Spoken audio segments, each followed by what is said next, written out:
conspiracy theories. There are lots of them. They can go on. We can speculate on that forever. What we really need to know is how those buildings came down. World Trade Center 7 collapsed because of fires fueled by office furnishings. It did not collapse from explosives or from fuel oil fires.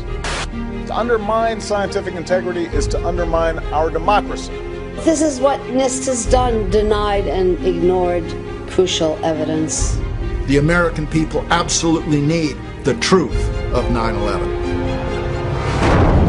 More than 1,500 architects and engineers and 12,000 others, including many scientists, have signed the petition calling for a scientific investigation of the destruction of the Twin Towers and World Trade Center Building 7.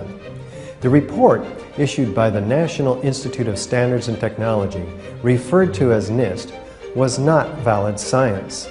They're talking about a single columnar collapse or failure that resulted in a total collapse of the building. Building number 7 descended in free fall for the first 100 feet, which means that there was absolutely no resistance to the descent whatsoever. So all of the columns really needed to be severed at the same time.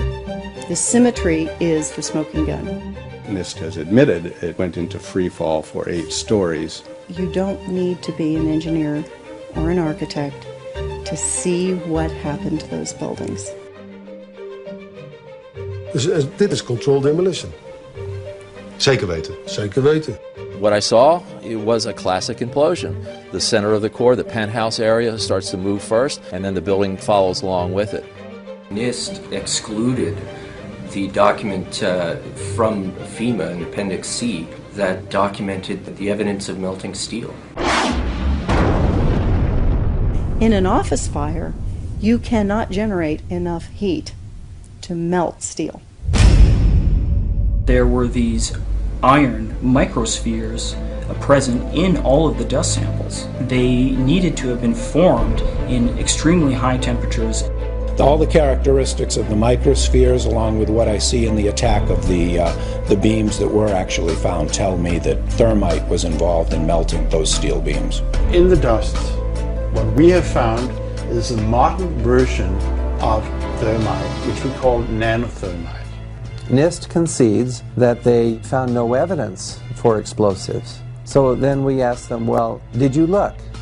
And they said, no, we did not look for explosives or residues of explosives. And in fact, the evidence is overwhelming that these red-grade crystals are very high-temperature incendiaries. And we have watched as scientific integrity has been undermined and scientific research politicized in an effort to advance predetermined ideological agendas. If this is a crime, I think everybody agrees it's a crime.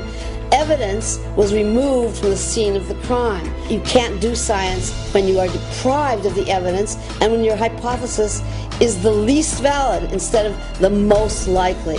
When the most likely hypothesis in the case of Building 7 wasn't even mentioned. This is not science.